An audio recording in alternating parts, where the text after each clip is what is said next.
Hi, I'm Nicholeen Peck, and I'm a mother of 4, previous treatment foster parent of many, and I teach parenting and good communication skills all over the world. And in this video, I'm talking about why motherhood must be respected.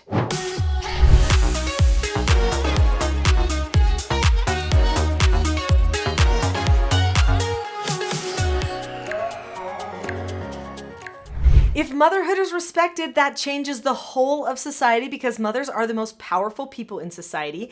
In this video, I'm going to be talking about what respecting motherhood does to mother, does to women, does to men, and does to children. Did you know that the influence mother has on everybody changes if she is not respected? It's true. Let's talk a little bit about the word respect. I do believe in respecting all women, of course, and mothers. I actually head an international nonprofit dedicated to women and families. Specifically, though, we focus on mothers and motherhood because over 80% of the women of the world still become mothers at some point. And mothers are powerful figures in society. So what do we need to understand about the word respect? The word respect actually means to revere someone or to reverence someone. So when you revere mother, what does that look like? That means that you hold her up as a standard, that she is actually someone that you look up to, that you want to be like, that you want to learn from. She becomes then a sage of wisdom if she is revered. She becomes talked about for generation after generation. And isn't that what we do with our mothers?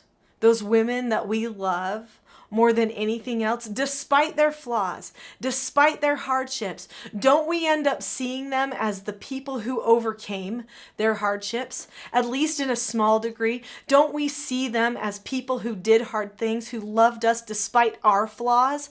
That's what we see. That's what we know, because mothers teach us all something about our value. That's why we revere them. That's why we respect them. So what does it mean to reverence them?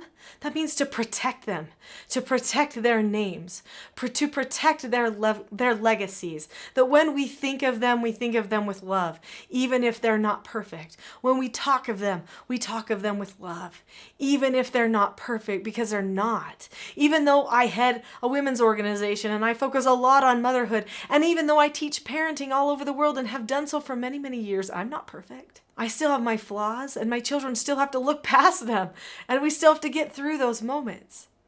But it is my hope that they know my heart, and they know that my heart and wanting the best for them and for everybody else in that family is behind everything I do, even if it's a mistake sometimes. That, if they can maintain that type of a feeling toward me, is true reverence, which would be true respect of my motherhood. So when mothers are respected, what does that do for everybody else? Because oftentimes we isolate people. We think, okay, I'm going to respect father and that's going to help him. That's going to show my love to him. Or I'm going to respect grandma, or I'm going to respect my teacher or my mother, and that's going to be a blessing to them.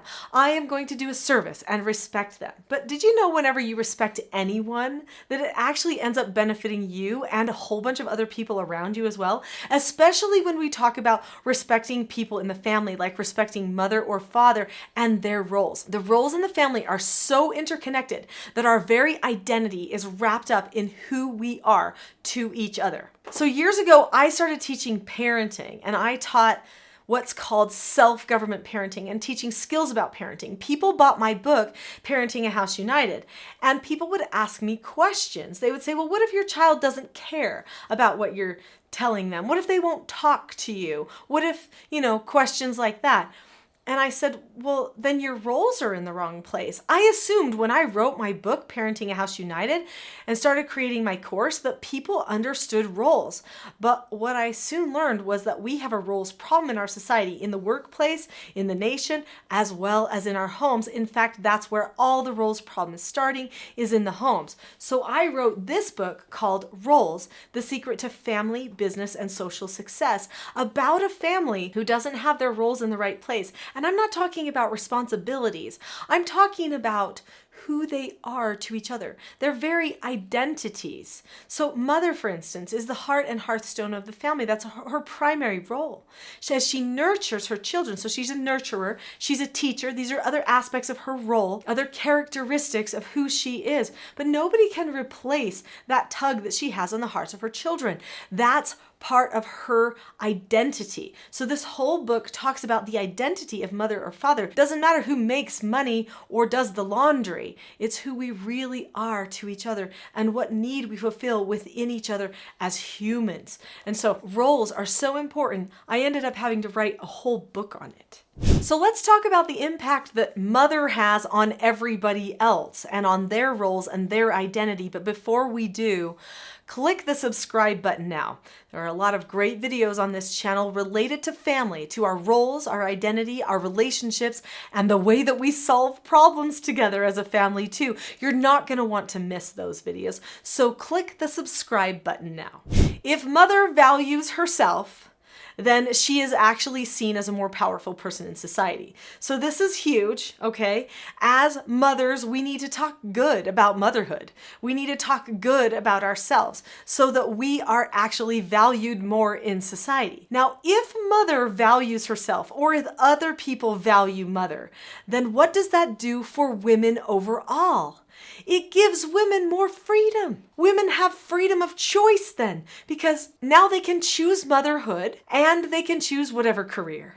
They don't have to choose one or the other. Society has consistently, over the course of about 50 years, made the dialogue about motherhood be either you pick that or you pick a job, but you can't have both. Well, why not?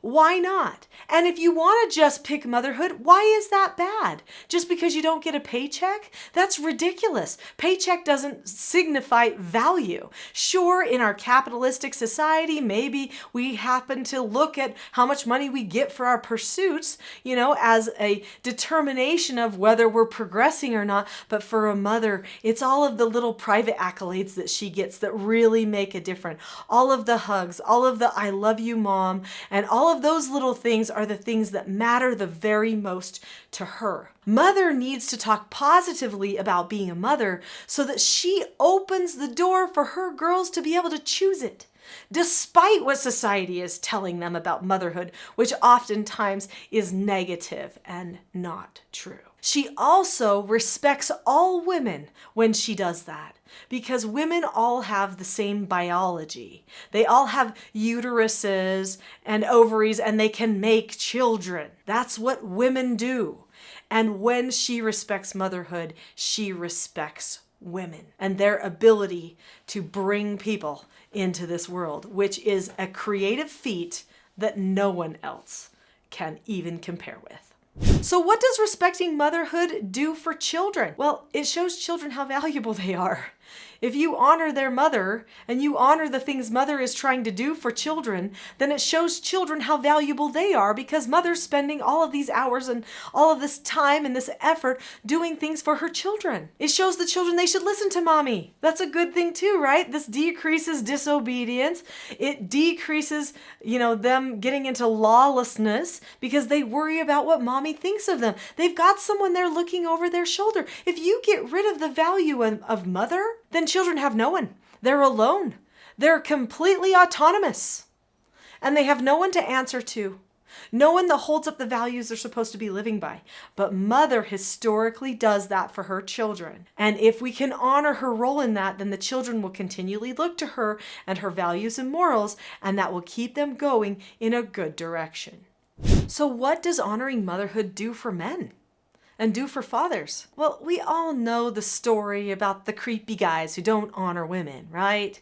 We all know the story about the guy who maybe wasn't good to his wife, right? Those are all stories from the past and sometimes now stories from the future, because of the way that women and men are battling it out with each other currently. But what if motherhood is valued? What if all people are taught to value motherhood? That it's not just a choice that you have, but it's actually who you are. It's someone you're meant to be, and it's someone who everyone needs in society to keep us all steered in the right direction. What if laws were made honoring mothers and their role with their children? What if? Then what would men do? Men would see themselves as people who needed to protect mothers, protect children. They would see the mothers as people who were giving something back to society, right? Instead of just someone to compete with, or someone to try to be romantic with, and someone to get something that they want. Instead, it would be someone that they wanted to serve, someone they wanted to help, someone who gave something they can't give.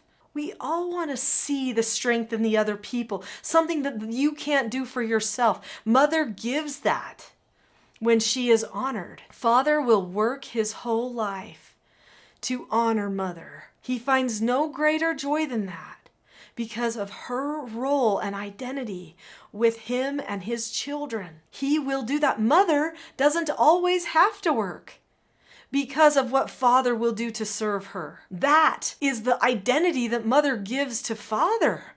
It gives him a purpose and a reason. There are a lot of men who don't launch nowadays, who don't go anywhere or do anything because they just want to leech off of, other people. They don't have purpose. Is it because they've lost sight of who mother is? I don't know, but it could be a reason. We are having a problem with that in our society. We need all people to step up.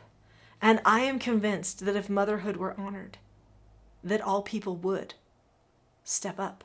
If you have enjoyed this video, I know that you'll really love the next video, which is why is motherhood devalued? This will go into more detail about why mothers are consistently being devalued in our culture, and will give solutions for what we can do to change that. Also, there's a free gift in there that I think you'll probably want in order to become a better mother or father or just citizen yourself. So click on the link to why motherhood is devalued.